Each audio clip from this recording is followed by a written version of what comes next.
औज़ुबिल्लाहिमिनश्शैतानिर्रजीम बिस्मिल्लाहिर्रहमानिर्रहीम अल्लाहुम्मा सल्लि अला मुहम्मदिन व अला आलि मुहम्मदिन कमा सल्लैता अला इब्राहीम व अला आलि इब्राहीम इन्नका हमीदुम मजीद अल्लाहुम्मा बारिक अला मुहम्मदिन व अला आलि मुहम्मदिन कमा बारकता अला इब्राहीम व अला आलि इब्राहीम इन्नका हमीदुम मजीद। आज हम करेंगे रिव्यू एक्सरसाइज का यूनिट नंबर 9 की रिव्यू एक्सरसाइज का क्वेश्चन नंबर 5। क्वेश्चन नंबर 5 में हमें गिवन है 3 similar jugs have Heights 8 centimetre 12 centimetre and 16 centimetre. 3 एक जैसे जग हैं, उनकी हाइट हमें ये गिवन है। इफ़ द स्मॉलेस्ट जग, अगर सबसे छोटा जग जो है 1.2 लीटर की कैपेसिटी हो, find the capacities of other 2। कहता है अगर सबसे छोटे जग की कैपेसिटी जो है 1/2 लीटर हो, तो जो बाकी 2 जग हैं उनकी आप कैपेसिटी बताएं कि उनकी कैपेसिटीज़ कितनी होंगी। अच्छा जी, अब हमें सबसे छोटे वाले जग की कैपेसिटी दी हुई है। इनमें से सबसे छोटा जग कौन सा है? 8 सेंटीमीटर। ये हमें दी हुई थी हाइट 8 सेंटीमीटर, 12 और 16। जो सबसे छोटा जग है वो है 8 सेंटीमीटर और उसकी कैपेसिटी है 1/2 लीटर। तो यहाँ से हमारे पास क्वेश्चन है, क्वेश्चन नंबर 5 है। क्वेश्चन नंबर 5 में हमें हाइट दी हुई है, H1 है, H2, H3 8 centimetre, 12 centimetre and 16 centimetre. जो सबसे छोटा वाला जग है उसकी कैपेसिटी हमें दी हुई है। कैपेसिटी कहते हैं वॉल्यूम को, कि वो उस जग में हम कितना वॉल्यूम या कितने वॉल्यूम जो है कोई चीज़ डाल सकते हैं। तो जो सबसे छोटा वाला जग है उसकी हमें कैपेसिटी दी हुई है 1/2 लीटर, कि हम उसमें ½ लीटर जो है कोई चीज़ डाल सकते हैं। उसके बाद हमें जो सेकंड वाला जग है उसकी कैपेसिटी बतानी है और थर्ड वाला जो जग है उसकी कैपेसिटी बतानी है। कैपेसिटी बताने के लिए वॉल्यूम का फॉर्मूला है हमारे पास V1/V2 इज़ इक्वल होता है H1/H2। वॉल्यूम में हमेशा क्यूब लेते हैं। V1 हमारे पास है 1/2, उसकी वैल्यू पुट कर दें।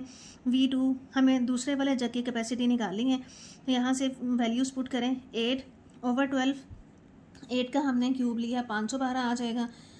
12 का हमने क्यूब लिया 12 मल्टीप्लाई बाय 12 तो हमारे पास आ जाएगा 1728। और इसको हमने क्रॉस मल्टीप्लाई किया, क्रॉस मल्टीप्लाई करेंगे तो हमारे पास ये वैल्यू आ जाएगी 2V2 और 512 और 1728 ये आ जाएगा। हमें चाहिए V2 की वैल्यू। V2 की वैल्यू निकालने के लिए हमें 2 ज़रा 512 इधर आके हमें डिवाइड करना पड़ेगा। तो इसको हम इधर आके डिवाइड कर देते हैं। यहाँ हमने लाके इसको डिवाइड कर दिया। ऊपर है हमारे पास 1728 और नीचे हमने इन दोनों को मल्टीप्लाई करके 1024 निकाल दिया। जब इसको हम डिवाइड कर देंगे, डिवाइड करने से हमारे पास आंसर आ जाएगा 1.69 लीटर। तो जो सेकंड वाला जग है उसकी कैपेसिटेंस हमारे पास आ जाएगी 1.69 litres.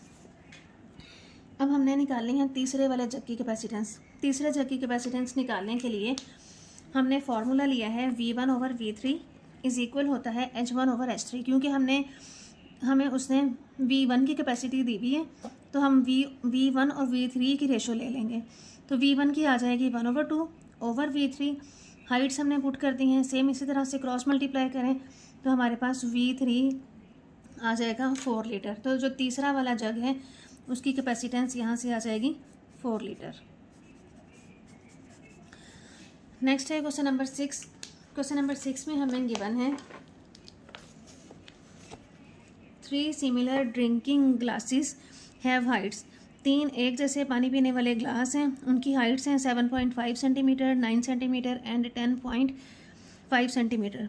If the tallest glass, अब से अगर सबसे बड़ा ग्लास जो है उसकी कैपेसिटेंस जो है 343 मिलीलीटर हो, तो हमने जो बाकी 2 ग्लास हैं उनकी कैपेसिटी बतानी है कि उनकी कैपेसिटी कितनी है। अब हमें डाटा गिवन है, क्वेश्चन नंबर 6 है। क्वेश्चन नंबर 6 में हमें डाटा गिवन है कि पहला जो ग्लास है उसकी हाइट है 7.5 सेंटीमीटर, 9 सेंटीमीटर एंड 10.5 सेंटीमीटर। जो सबसे बड़ा ग्लास है उसकी कैपेसिटी है 343 मिलीलीटर, तो उसकी हमें कैपेसिटी दी हुई है। बाकी जो 2 ग्लास हैं उनकी हमने कैपेसिटी निकालनी है V1 और V2। सेम क्वेश्चन नंबर 5 की तरह अब हम इसमें V3 और H3 यूज़ करते हुए V1 और V2 की रेशो जो है वो निकाल लेंगे। तो यहाँ से हमारे पास आ जाएगा, फॉर्मूला है हमारे पास V1/V3 H1/H3, क्योंकि हमें H3 गिवन है S3 और V3 दोनों गिवन है, इसलिए हम V3 और S3 यूज़ करते हुए V1 भी निकालेंगे और V2 भी निकालेंगे। यहाँ से H1 7.5 है, H3 10.5 है, उसका क्यूब ले लें, उसको क्रॉस मल्टीप्लाई कर दें, क्रॉस मल्टीप्लाई करेंगे, इसको इसके साथ मल्टीप्लाई करके डिवाइड कर दें, इस पर आंसर हमारे पास आ जाएगा 125 मिलीलीटर। यह हमारी आ जाएगी जो पहला वाला ग्लास है उसकी कैपेसिटेंस। अब हमने निकालनी है दूसरे वाले ग्लास की कैपेसिटेंस। दूसरे ग्लास की कैपेसिटेंस निकालने के लिए सेम हमें उसी तरीके से V2 ओवर V3 लेना पड़ेगा, क्योंकि हमारे पास V3 और H3 ही है, इसलिए हम V1 over V3, V2 over V3 लेंगे। यहाँ से हमने वैल्यूज़ पुट कर दी, वैल्यूज़ पुट करके क्यूब ले लें, 343 इधर डिवाइड हो रहा है, उधर जाके मल्टीप्लाई हो जाएगा, तो हमारा V2 का आंसर आ जाएगा। V2 सेकेंड क्लास की जो कैपेसिटेंस है वो आ जाएगी 216 मिलीलीटर। ये हमारी जी दूसरे जग की भी कैपेसिटेंस जो है वो आ जाएगी। नेक्स्ट है क्वेश्चन नंबर 7। क्वेश्चन नंबर 7 में a toy manufacturer produces model cars which are similar in every way to the actual car. कहता है एक खिलौने बनाने वाली कंपनी है जो एक गाड़ी बनाती है, एक मॉडल कार और एक एक्चुअल कार जो असली वाली गाड़ी है। If the ratio of the door areas of model to the door area of the car is 1 centimetre to 25 centimetre. कहता है अगर एरियाज़ में जो रेशो है मॉडल कार की और एक्चुअल कार की 1:25 सेंटीमीटर हो, तो हमने रेशो ऑफ देयर लेंथ्स बतानी है, ratio of capacities of their petrol tanks बताना है। अभी हमने कुछ रेशोज़ निकालनी हैं। ए पार्ट की तरफ देखते हैं। हमें क्वेश्चन में गिवन है कि door area of model car, door area of actual car जो है 1 सेंटीमीटर और 25 सेंटीमीटर है इनकी रेशो। अब हमने लेंथ फाइंड आउट करनी है। एरिया हमें गिवन है A1 over A2, L1 over L2। हमने L1 over L2 find out करना है, तो यहाँ से हम ये वैल्यू पुट कर देंगे 1 ओवर 2500। हमें L1 ओवर L2 चाहिए, L1 ओवर L2 का स्क्वायर है। स्क्वायर ख़त्म करने के लिए हमें अंडर रूट लेना पड़ेगा। स्क्वायर ख़त्म करने के लिए हमने ये अंडर रूट लिया, 1 ओवर 50 आ गया, तो हमारी लेंथ में रेशो आ गई L1 रेशो L2 1:50। अब सेकेंड पार्ट में हमें कहा हुआ है वॉल्यूम में रेशो निकालें। वॉल्यूम है हमारा V1 over V2, L1 over L2। हमने वैल्यूज़ पुट कर दी। L1 है हमारे पास 1, L2 है हमारे पास 50। इनका क्यूब ले लें, क्यूब लेने से हमारे पास ये वैल्यू आ जाएगी, तो यही V1 रेशो V2 हमारा ये आ जाएगा 1,25,000 और ये इसके साथ ये 1 आ जाएगा। थर्ड पार्ट है, थर्ड पार्ट में हमें कहा हुआ है, थर्ड पार्ट में हमें गिवन है कि width of the model if the actual car is 150 centimetre wide. कहते हैं अगर आपने फाइंड आउट करनी है मॉडल कार की विड्थ निकालनी है, अगर एक्चुअल कार की विड्थ जो है 150 सेंटीमीटर हो, तो यहाँ से हमने लिया विड्थ ऑफ मॉडल कार की विड्थ ओवर ओरिजिनल जो एक्चुअल गाड़ी है उसकी विड्थ इज़ इक्वल होगी L1 ओवर L2 के। अब हमें उसने खुद से दे दिया था कि जो एक्चुअल कार है उसकी विड्थ 150 है, तो हमने उसकी जगह पे 150 पुट कर दिया। क्रॉस मल्टीप्लाई करें तो क्रॉस मल्टीप्लाई करने से ये 150 उधर जाके 1 के साथ मल्टीप्लाई हो जाएगा, तो यहाँ से आ जाएगा 150 ओवर 50 3 सेंटीमीटर। तो मॉडल कार जो है उसकी हमारे पास चौड़ाई आ जाएगी 3 सेंटीमीटर। डी पार्ट है, डी पार्ट में हमें कहा हुआ है the area of the rear window of the actual car of the area of the window of model car. Actual car का और मॉडल कार का अब हमने एरिया ऑफ विंडो निकालना है। Area of window of actual car over area of window of model car is equal होगा L1 over L2 और उसका स्क्वायर। ये एरिया ऑफ एक्चुअल कार उसने हमें खुद से गिवन है 3 सेंटीमीटर स्क्वायर है, उसकी वैल्यू पुट कर दी। लेंथ है हमारे पास 1 ओवर 50, उसका स्क्वायर ले लें। ये 3 इधर दूसरी साइड पे लेके जाएंगे तो मल्टीप्लाई हो जाएगा, इसको मल्टीप्लाई कर देंगे तो हमारे पास आंसर आ जाएगा 7500 सेंटीमीटर स्क्वायर और ये हमारे पास आ जाएगा area of window of the model car और ये हमारा आंसर आ जाएगा।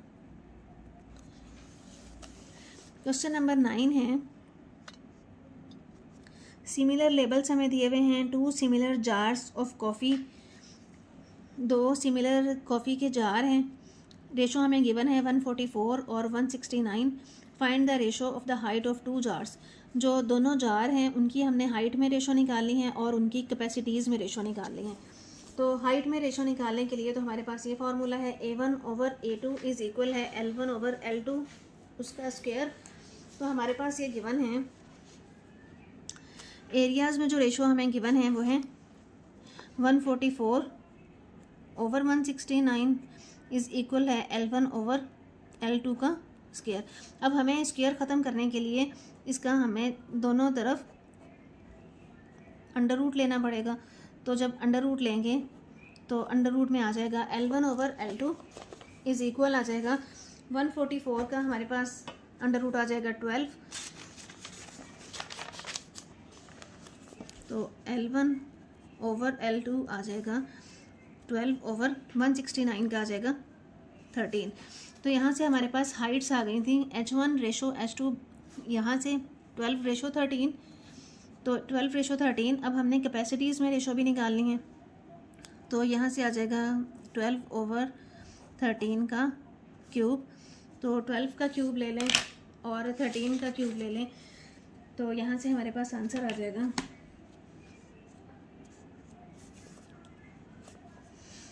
12 का क्यूब हमारे पास आ जाएगा 1728 और 13 का आ जाएगा 2197। इनको डिवाइड कर दें तो हमारे पास आंसर आ जाएगा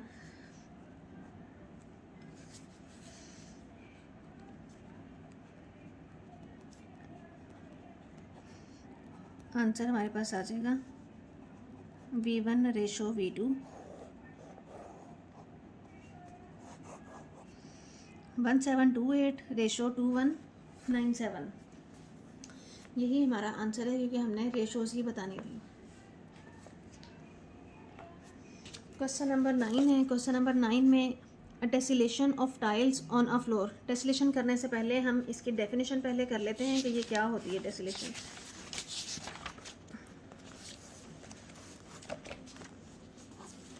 tessellation is a pattern of shapes that fit together perfectly. कहते हैं टेसिलेशन जो है एक शेप्स की ऐसा पैटर्न है जो एक दूसरे के साथ फिट होते हैं मुकम्मल तौर पे, विदाउट एनी गैप्स, बगैर किसी गैप के, और ओवरलैप या बगैर एक दूसरे के ऊपर चढ़े या एक दूसरे के साथ गैप किए, कवरिंग अ प्लेन, एक प्लेन को कवर करते हुए। These shapes can be repeated indefinitely to create a repeating pattern. ये शेप्स जो हैं बार बार रिपीट हो सकती हैं किसी भी रिपीटिंग पैटर्न को मुकम्मल करने के लिए। Tessellation can be created using a single shape और a combination of shapes. Tessellation जो है कहता है इसमें हम कोई एक सिंगल शेप भी यूज़ कर सकते हैं या मुख्तलिफ शेप्स का कम्बिनेशन भी यूज़ कर सकते हैं। दे कैन बी रेगुलर और इरेगुलर। ये रेगुलर भी हो सकती हैं और इरेगुलर भी हो सकती हैं। नीचे हमें 2 डायग्राम्स दिखाई हुई हैं। ये दिखाई हुई है रेगुलर टेसिलेशन, इसमें ये हेक्सागोन यूज़ की हुई है। हर हेक्सागोन के साथ नेक्स्ट एक और हेक्सागोन जुड़ी हुई है, उसके साथ अगली हेक्सागोन आ जाती है, उसके साथ अगली हेक्सागोन आ जाती है। लेकिन ये जो इरेगुलर टेसिलेशन है इसमें कहीं हमारे पास ट्रायंगल आ जाएगी, कहीं हमारे पास ट्रेपीजियम आ जाएगा। ये सारी शेप्स जो हैं एक दूसरे से मुख्तलिफ आएंगी।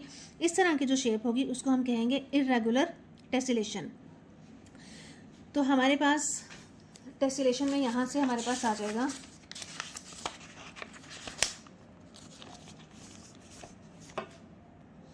टेसिलेशन में हमारे पास आ जाएगा जैसे हम फर्श पे टाइल्स लगाते हैं, ईंटों की हम दीवार बनाते हैं, wall of BRICS, tiles on floor, कि हमने फर्श पे टाइल्स लगानी है, हर टाइल के साथ जोड़ के हम अगली टाइल लगाते हैं, उसमें किसी किस्म का कोई गैप नहीं देते।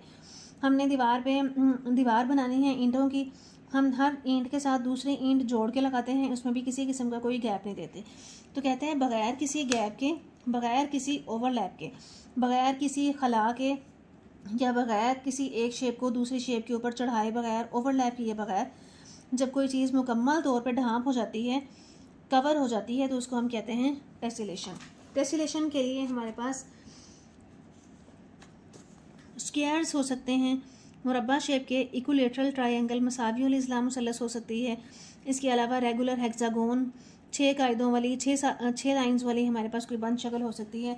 इस तरह से इस पैटर्न में हम स्क्वायर्स पे यूज़ कर सकते हैं, यहाँ पे ट्रायंगल्स है वो भी यूज़ कर सकते हैं। ये हमारे पास आ जाएगा पैटर्न रेगुलर पैटर्न में। इरेगुलर पैटर्न में हम सारी चीज़ें मिक्स करके यूज़ कर सकते हैं। जैसे उसने हमें क्वेश्चन नंबर 9 में गिवन है। क्वेश्चन नंबर 9 में हमें ये टेसलेशन ऑफ टाइल्स गिवन है। इसमें देखें ये वाला जो ब्लैक कलर में है ये हमें स्क्वायर दिखाई दे रहा है। ये जो अंदर है ये वाला जो पोर्शन है ये हमें हेक्सागोन नज़र आ रहा है, ये हेक्सागोन है। इसके अलावा हमें ट्रायंगल्स भी नज़र आ रही हैं, ये ट्रायंगल है, ये वाली जो है ये ट्रायंगल है।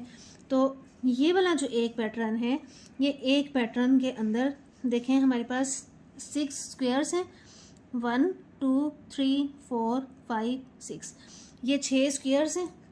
यहाँ से स्टार्ट ले लें, यहाँ से स्टार्ट लें, 1 2 3 4 5 6। एक टेसलेशन में हमारे पास 6 स्क्वायर्स यूज़ हो रहे हैं, 1 हेक्सागोन है। और गौर से देखें तो ट्रायंगल्स कितनी आ रही हैं, 1 2 3 4 5 6। 6 ही हमारे पास ट्रायंगल्स हैं, 6 ही हमारे पास स्क्वायर्स हैं और 1 हमने हेक्सागोन यूज़ की है।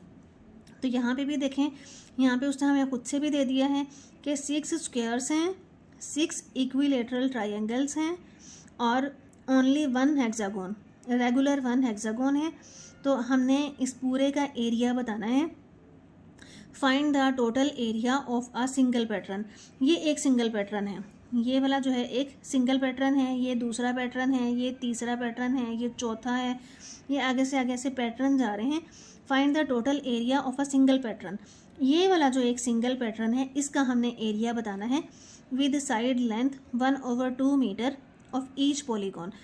ये सारी पॉलीगॉन्स हैं, स्क्वायर भी एक पॉलीगॉन है, ट्रायंगल भी एक पॉलीगॉन है, ये हेक्सागोन भी एक पॉलीगॉन है। तो हर पॉलीगॉन की हर साइड जो है हमने 1/2 लेनी है। अगर हम स्क्वायर ले रहे हैं तो स्क्वायर में भी साइड 1/2 होगी, हेक्सागोन ले रहे हैं तो वहाँ भी साइड 1/2 होगी, हम ट्रायंगल ले रहे हैं तो उसमें भी साइड हम 1/2 ही लेंगे। अब ये एक पैटर्न का हमने एरिया बताना है। इस एक पैटर्न का एरिया बताने के लिए हम एरिया ऑफ स्क्वायर यूज़ करेंगे, एरिया ऑफ ट्रायंगल यूज़ करेंगे, एरिया ऑफ हेक्सागोन यूज़ करेंगे। तो इन तीनों के एरियाज़ जो हैं वो हम यूज़ करते हुए फिर इन तीनों को सम कर लेंगे, जमा कर लेंगे तो हमारे पास इस पैटर्न का एरिया आ जाएगा। तो चलते हैं क्वेश्चन की तरफ। अब देखें हमें साइड लेंथ जो दी हुई थी, स्क्वायर है, स्क्वायर में भी हमें साइड लेंथ दी हुई है और ट्रायंगल्स हैं और एक हमारे पास है हेक्सागोन। अच्छा 6 हेक्सागोन्स हैं, 1 हेक्सागोन है और 6 ट्रायंगल्स हैं और 6 ही हमारे पास स्क्वायर्स हैं। मैंने यहाँ ऊपर लिख लिया है हमारे पास 6 स्क्वायर हैं, 6 ट्रायंगल हैं और 1 हेक्सागोन है। हमें हर साइड की लेंथ जो दी हुई है 1/2 मीटर दी हुई है। एरिया ऑफ हेक्सागोन कितना होता है, एरिया ऑफ हेक्सागोन का फॉर्मूला है 3√3/2 ए का स्क्वायर। अब ए जो है साइड लेंथ है 1/2, ए की जगह पे उसकी वैल्यू पुट करें 1/2, 3√3 multiply by 1/2 multiply by 2 square है तो फिर 2, 2 और 2 4, 4 और 2 8। यहाँ से हमारे पास आंसर आ जाएगा डिवाइड में 8। हम 3√3 डिवाइडेड बाय 8 करें तो ये हमारे पास आंसर आ जाएगा। स्क्वायर का एरिया क्या होता है, स्क्वायर का एरिया इक्वल होता है उसकी लंबाई ज़रब उसकी चौड़ाई। ए का स्क्वायर लेंथ हमें उसने खुद से दी हुई है 1/2 का स्क्वायर लिया तो आंसर आया हमारे पास 1/4। हमारे पास हमने इस टेसलेशन में कितने स्क्वायर्स यूज़ की हैं, 6। तो हम इसको मल्टीप्लाई कर देंगे 6 के साथ तो हमारे पास 6 स्क्वायर्स का एरिया आ जाएगा। ये हमने इक्विलेटरल ट्रायंगल का एरिया है √3/4 है स्क्वायर। एक ही जगह पे हमने 1/2 पुट कर दिया, इसको मल्टीप्लाई किया, डिवाइड कर दें। हमने टोटल जो ट्रायंगल्स यूज़ की हैं वो 6 यूज़ की थी तो उसको 6 के साथ मल्टीप्लाई करके डिवाइड करके हमारे पास आंसर ये आ जाएगा। अब हमने जो तीनों पॉलीगॉन्स यूज़ की हैं, तीनों पॉलीगॉन्स हमारे पास कौन कौन सी थी, हेक्सागोन, स्क्वायर और ट्रायंगल। एक हेक्सागोन थी, 6 स्क्वायर थी और 6 ही हमारे पास ट्रायंगल थी। उन सब का हमने एरिया 1/1 यहाँ पे निकाला था, उन सब के एरियाज़ की वैल्यूज़ यहाँ पे पुट कर दी। एरिया की वैल्यूज़ पुट करने के बाद उनको ऐड कर लें। ऐड करने से हमारा एरिया जो आएगा, हेक्सागोन का एरिया, स्क्वायर का एरिया, ट्रायंगल का एरिया को जमा कर लें तो हमारे पास ये आंसर आ जाएगा। तो ये हमारा आ जाएगा एक पैटर्न का एरिया। ये जो हमने टेसलेशन यूज़ की है, इसके एक पैटर्न का एरिया जो है ये हमारे पास आ जाएगा। उम्मीद है आपको बहुत अच्छे से समझ आ गई होगी। वीडियो को लाइक कर दें, चैनल को सब्सक्राइब कर दें। Thank you so much and अल्लाह हाफिज़।